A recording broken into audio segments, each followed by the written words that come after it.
Welcome back to the Business Systems Summit. I'm your host, David Jenyns, and in this session, we're going to be chatting with Jessica Leigh from the Asystance.com. I'll make sure I put a link just underneath this video so you can check out our website.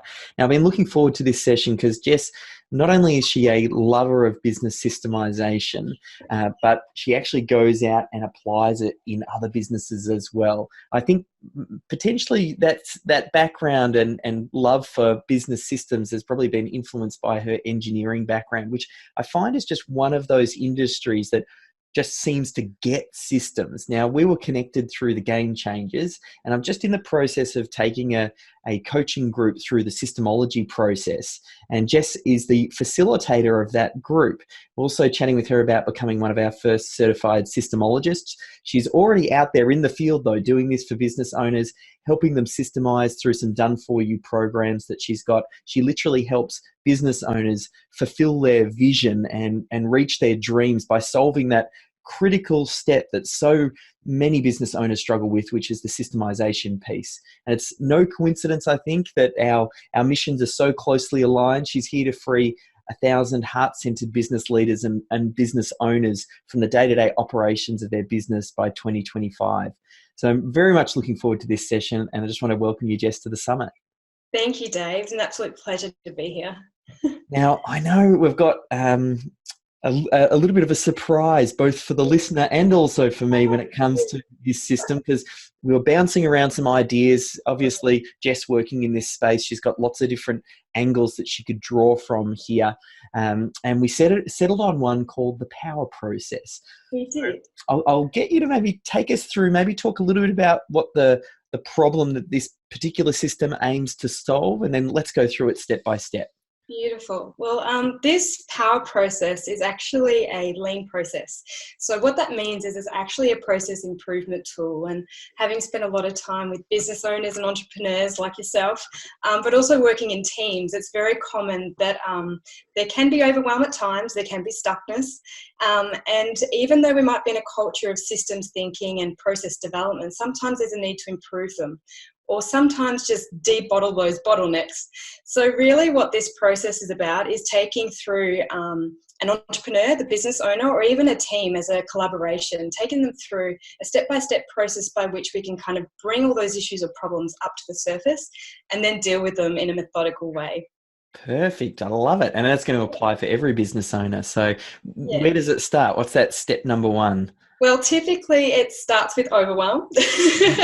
Yeah. So it might be an integrator spotting that their visionary is kind of in that stuckness, oh my gosh, what should I be focusing on, right? Which is very common. Or it could be something around a business pillar, like in the business or sales or marketing team, or the pillar where we have some opportunity to improve how it's working.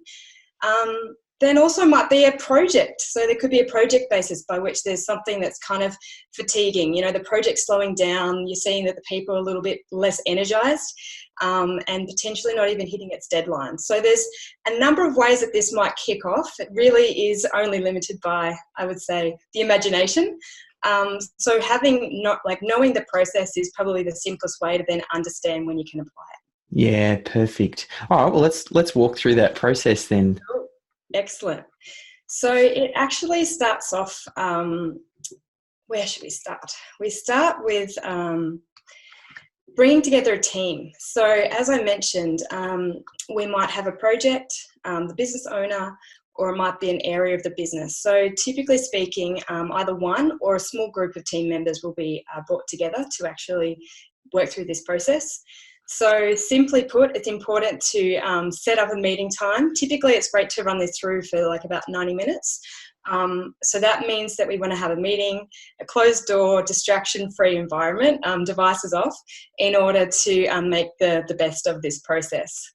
Yeah, perfect. Yeah. So essentially, it kicks off with identifying the scope. So I've just obviously assigned 3 different ways it might start, but it's important for the team that's in the room to understand exactly what the scope is. So that means that we want to know the actual product or the service we're going to be addressing, or the project, and we also want to know the start and end points. Now, because process improvement can have many kind of tentacles and it can go off in all different directions across the business, we want to make sure it's really clean and clear of what we're going to get after in this process. So once we've identified that scope, the specific team members that need to be involved, we've set the session, closed door and distraction free, we're essentially ready to start the process. So really, once you start that room, you want to set the tone for the meeting, get everyone clear on that scope, and make sure that they're aware that we're kind of going to move through it quite quickly, right? You want to get punchy, short, sharp. We don't want to be trailing off and trying to solve too many problems at once. The first thing is around identification. So once that's happened, the next key point to share with the team is around transparency. So this process is really around capturing the as is, right? We want to be capturing what's happening now. We don't want to be trailing off into justifications or, oh, well, this is the why it's happening and so forth. We just want to be capturing as it is, transparently. There's no blame. It's around bringing all those problems to the surface so that we can then get after them and tackle them. So when this happens, so I think what do you think really triggers the idea or the call for this? Is there, like you said, is it that either the business owner or maybe it's the integrator spotting that there's an issue going on in a particular area or part of the business, saying, right, we need to address this, then bringing together the key team members, explaining, hey, this is what we're going to do. We're going to pull apart what it is that we're actually doing now, and then we can start to look for those improvements. Yeah. So the question is, what kicks it off? Yeah. Yeah. I think the integrator is always probably the first person to identify some of these. So I'd say that they do often kick it off. But as I mentioned before, it can be a project that's just not getting done. Yeah. So we're like, well, there must be a failure in the process. There's issues that reoccur. You know, once we see something recurring more than twice or 3 times, we know it's a process issue. That means that we can jump in and do a process improvement strategy session, such as this, with applying the power process. Yeah, That might be perfect. one way it kicks off. Otherwise, there could be processes that are already running, like your main core processes in the business. So there might be some failure for leads flowing into the business and then through the marketing into sales. There might be something, part of the process across the pillars of your business that needs a little bit of work, right? So we'll capture that problem. Everyone knows that there's some kind of bottleneck. It might be seen as appointments that aren't being booked or sales that aren't being closed. It'll show in the KPIs. So it's an indicator, like, okay, let's take a step back. Let's work through this methodically and see if we can find those nuggets of gold, essentially, the way we can solve and improve these processes. Yeah, perfect. So after you kind of set the scope and that transparency, what's that step after that? Yeah. So once we've kind of set the stage for what's to come, the first opportunity is really jumping into the first of the waste areas, which we call, and there are 8 of those. And the first one being what we call defects. So defects are essentially a part in the business where we might have information, products, services that are incomplete or inaccurate. So it could be a process problem or a human problem. Everything that is basically being passed on to the customer that's not adding value to the customer. So with this one, when we've said, okay, the transparency component, we're just going to look at things how they are, and then we're kind of looking into this defect. So if we've identified, right, we're having a problem here, we're not generating enough leads, and that's what we're here to talk about, how to improve that. And then we say to them, it's important that we're transparent here. And now that we identify that that's the issue, then we're kind of moving into this idea here of what these potential defects or something might be. So are we trying to now clearly articulate what is the problem underpinning this bigger problem, or what's contributing to this? Absolutely. Yeah. So first question is really around, okay, what's happening? Okay, Yeah. what's going on here? What's the description of any issues that we're seeing in this Got process? it. Okay, so we've identified the scope and the start and end points. So anything Yeah. along that process or within the project is when we start bringing up those issues. So it's kind of rapid fire, right? And there's going to be things coming from all different team members if there's a group of what those issues are that are occurring, so that we can capture them just in that as is state. Yeah, great. So this is because you're bringing in obviously the key stakeholders. They're going to have an idea straight away. Oh, I see. And they were made aware up front that this meeting was going to happen. So they probably had a chance to think over where they feel, this particular process might be dropping the ball. Yeah, and like nothing's too small or too big with everything here. It's kind of a really great way to bring about thoughts and ideas as well. So it could be anything from just like missing or incorrect information or documentation in defects. Yeah. Spreadsheets having missing numbers, KPIs not showing up, or we've got potentially invoices missing PO numbers. It's anything that's missing that information or it's incomplete or inaccurate information. So that's what we target in the defect. Yep. This process. Cool. All right. What's the next one you look at? So once you do that and you've listed all the issues that you've got popping up in your business, the next thing is to actually rank it from low, medium, or high. So you might see lots of them that are low, but equally you might find some real big kind of quick wins that if you got after it, it's a high priority, but it also has high value in getting after it and obviously adding more value to the customer in the end. So ranking each of those items that comes up is really important before you move on, but we don't dive into solving the problems yet. So that's an important thing. This is all the as is, capturing the issues that are there before we move on to the next step. And was there categories of those issues? You mentioned defect as one of them. What are some of those other categories? Yeah, well, so they're the next steps. So we move through them one by one. So I didn't want to give you them all up front. No, this is good. So the next one is overproduction. So overproduction is anything in your process or your project where you're making more of something. You're making it earlier or making it faster, maybe making more than what's actually needed for the customer. So this might be something simple like making extra copies of reports or potentially redundant storage. There might be other kind of inefficient design processes that are happening in your business, or those odd overproductions when you hit the reply all and hundreds of emails go out to the wrong people. So as capturing all these kind of areas of the business that there might be some, or the process that might be issues occurring. Yeah, perfect. Yeah. So once we've done that, we also rank them again and we move on to the next section. Perfect. Cool. So the next one is waiting.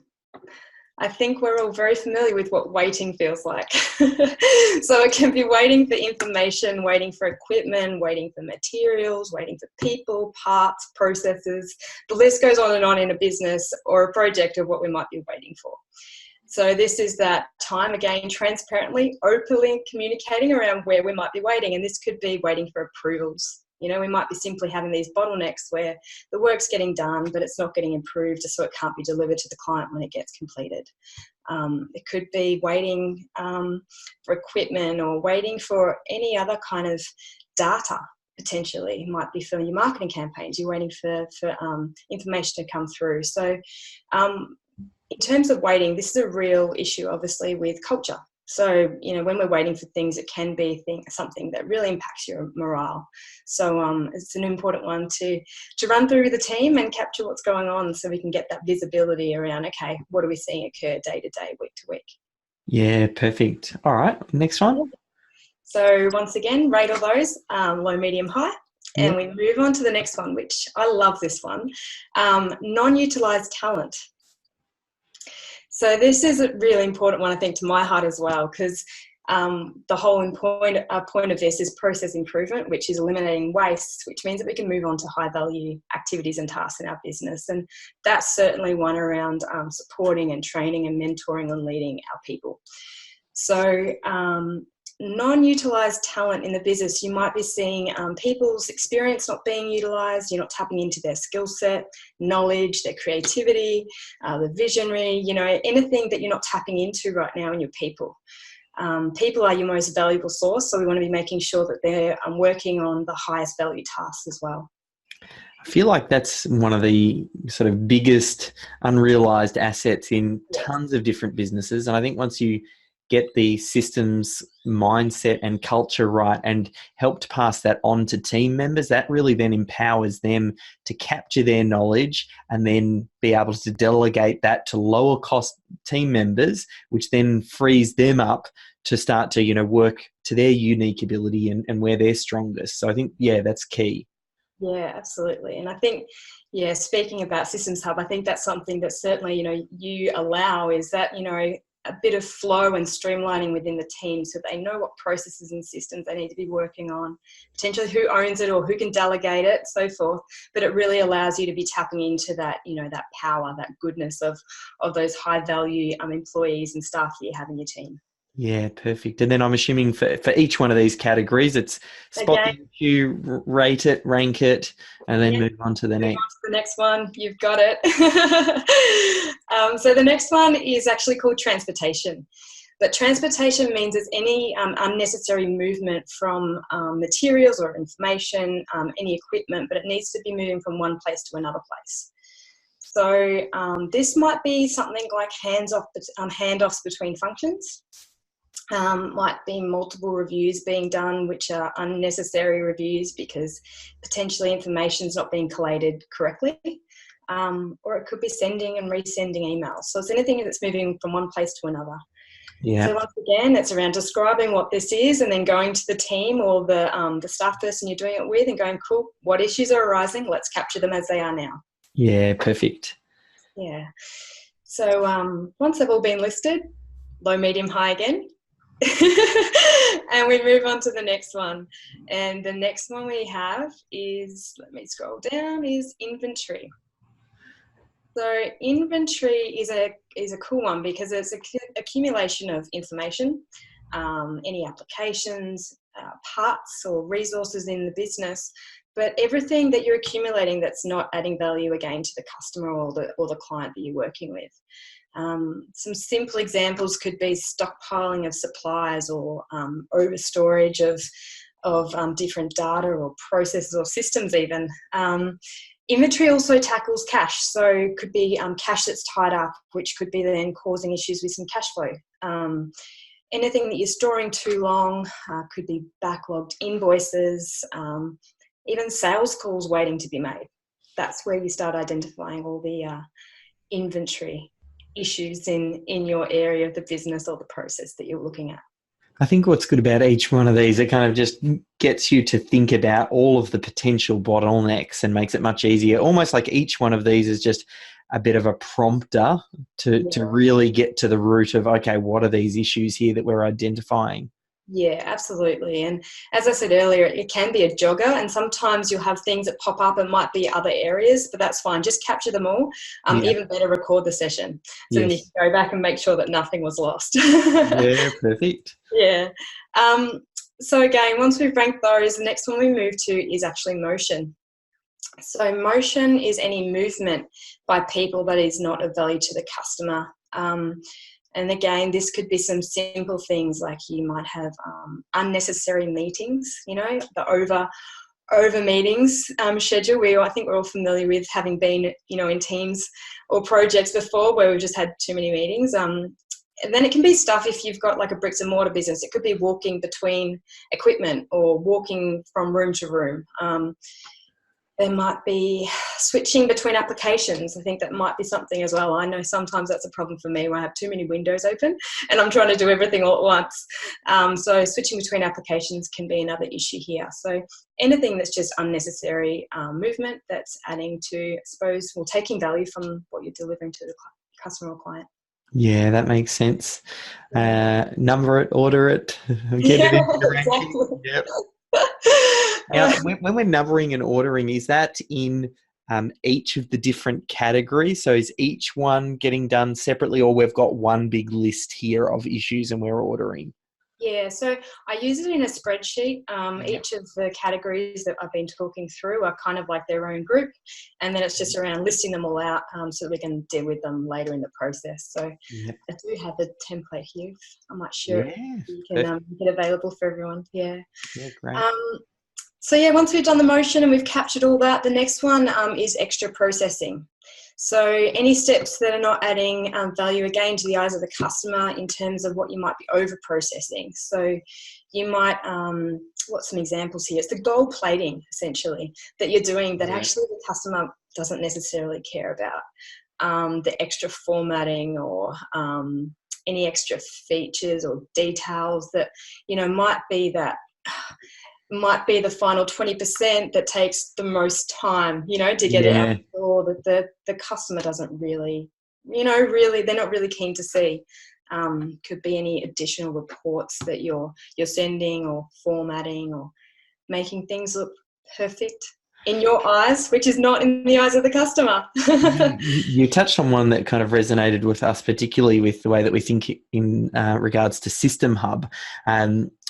Initially, when we got started, we used to think a lot about, features and wanting to roll out as many as possible. Then we started to realize, no, the best thing to do is listen to the customer, because more features isn't actually a good thing when it comes to, real world application. They're oftentimes just distractions. You're always better off getting very clear on what something needs to do, and then just do those particular central features or that central journey really well. Yeah, absolutely.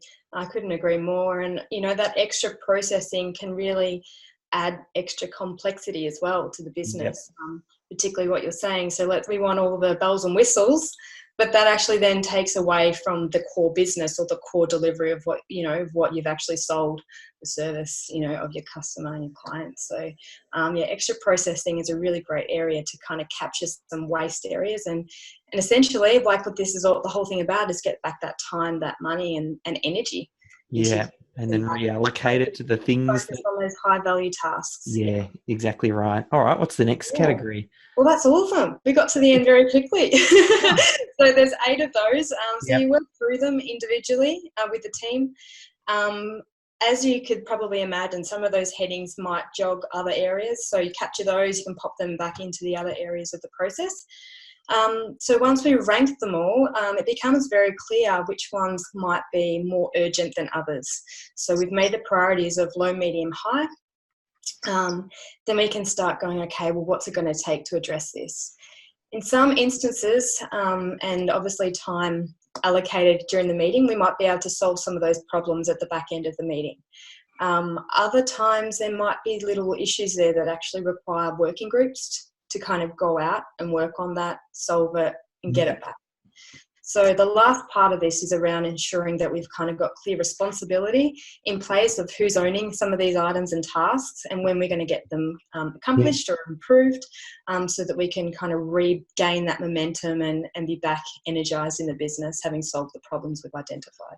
And then to jump back just prior, a little bit earlier in that process as well, I just want to make sure I have that clear in my head as well. When you're outlining effectively the scope, does part of that also include thinking, let's say that you've gone in deep on a particular process that you're looking to improve, outlining that scope would be saying, well, here's what we've got currently in place, here's the order in which it's happening, and that's part of outlining the scope, because then when you move into the problem identification, you can start to plug in some of these issues into where you can see that is happening in the process.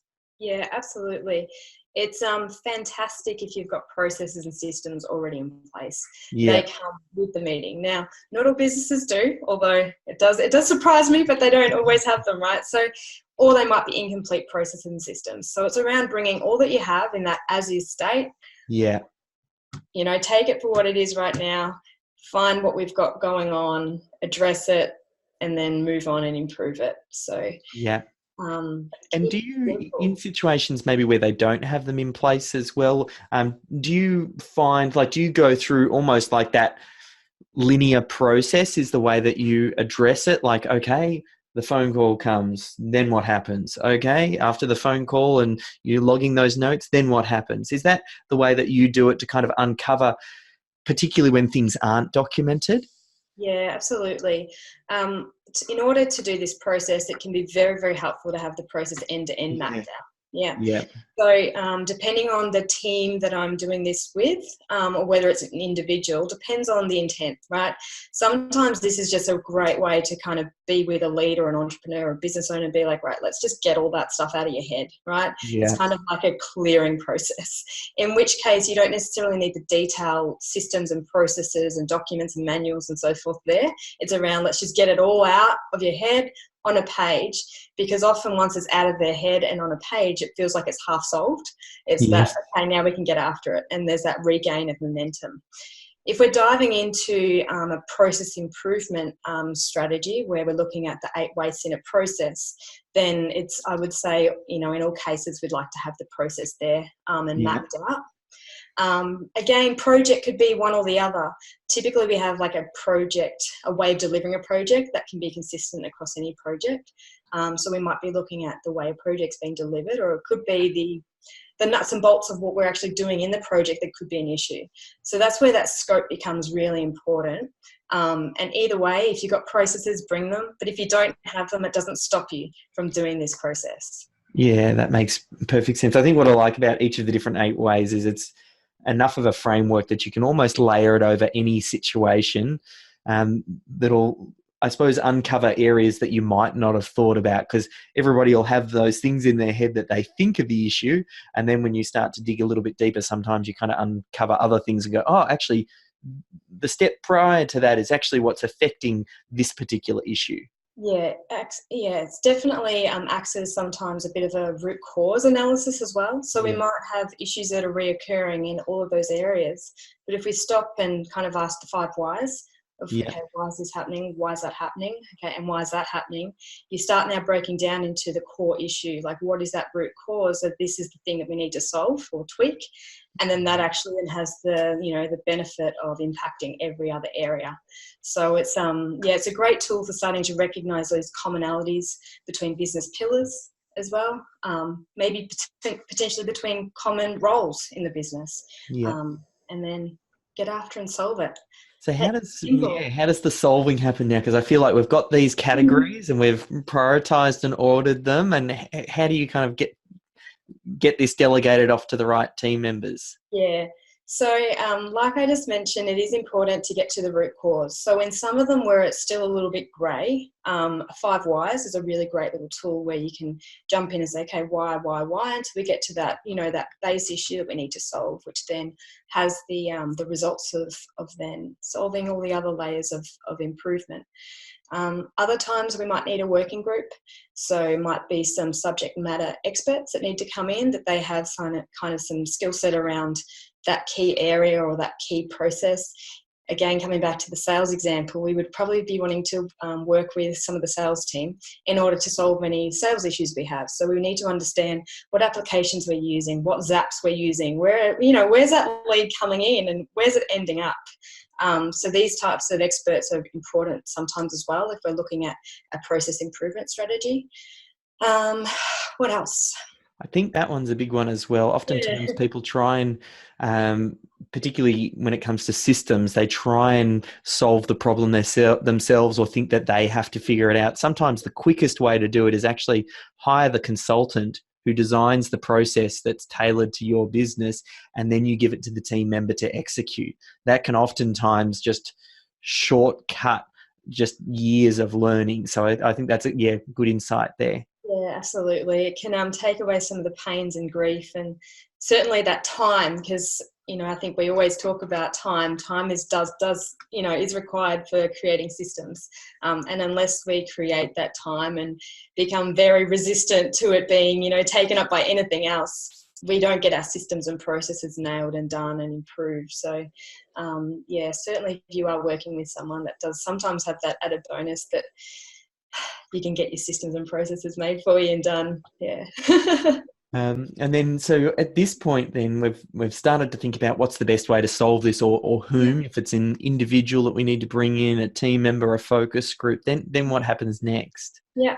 So then we solve it. So the real key outcome for the power process is around identification. So we're identifying the as is, and then we're capturing what needs to then be addressed. Now, in the meeting, some will be addressed, potentially even 20 to 50% would be addressed in the meeting. It's very quick. Okay, we need to solve that. This is how. For the more complicated things, we might need to have a working group in order to solve it. During the meeting, it's important that we set a deadline and we assign that person who's responsible for solving it. And other times, I think it becomes a tool to be used in terms of moving maybe a problem area into a project area. So it might now become, okay, this is a big problem. We're going to need multiple people or time and resources on it. Let's do it as a quarterly project for our business. Let's solve it that way. What I love about this is a great little subsystem that might fit very well underneath a framework like the EOS, Entrepreneurs Operating System, and they talk about 90-day rocks and things like that, and they've got their issues list. So it's almost like this is a system that could drive that whole issues component of, okay, we've now identified that. Here are some ways to jog ideas of those issues, prioritize, organize, assign, and then depending on obviously the level of complexity, you can kind of fit in with your timeline and figure out, is this, a big rock that we have to, fix within the next 90 days. So yeah, I like it. Yeah, and that's the way this has been used. It's a really great kind of segue into strategizing or strategic planning for your quarterly or even your annual projects, right? Some of the issues that you might find in here still require a bit of an order and sequence by which you solve them. So this quarter might be a set project, and then you assign one of them for a project to be solved later on down the track. And it's certainly a great way to kick off some systemization as well in your business. So if you're feeling like there's some inconsistencies showing up, this is a great way for those kind of inconsistencies to come to the surface, identify them. Okay, these are the kind of core issues we're seeing and can be easily solved by some core operating processes and systems. So let's get after the ones that are going to create the biggest win for us and our business and our people, to improve those business systems and improve your efficiency of your business. Streamlining is so important, and I think one of the most powerful things for us as staff or as leaders is we feel empowered when we know that things, we know how to get them done, or our staff know how to get them done. It creates a lot more time for those value and visionary opportunities in your business. And I feel like, again, the more I think about this, and I'm thinking in terms of the systemology process, it would really fit well into stage number 1 in particular with the critical client flow, because once you kind of get an idea of what the critical client flow is, then you start to uncover the issues of what's missing, and then you drill into that, and then you can help to, or use this process to prioritize.